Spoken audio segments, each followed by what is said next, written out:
Before we had the new water fountains, students used a lot of bottles every day. Like, I teach 8th grade science primarily, and I'd have every day 2 or 3 empty bottles just left in my classroom, and I would say, kids, bring in your bottles, and I'd have a full basket the next day because they just go through so many.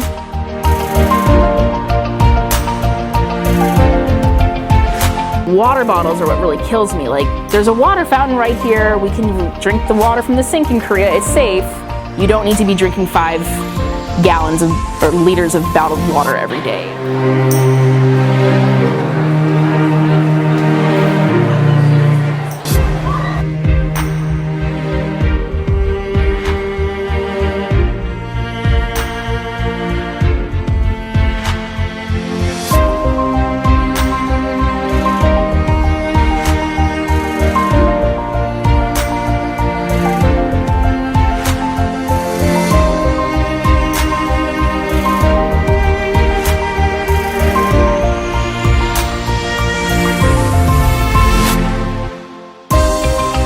Did your club fundraise and ask for that? Like we wrote up a proposal for like. Oh, I didn't know that. Yeah. That's awesome.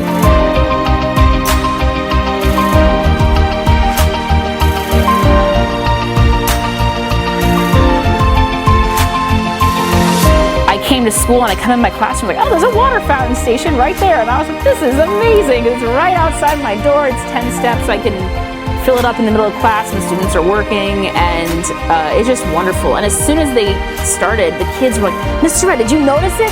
We have a refillable water station here. And then they said, flight of stairs. So everyone noticed them that first week of school. It's like a 5-year plan, so we're planning to install more over the years. That's awesome. That's awesome.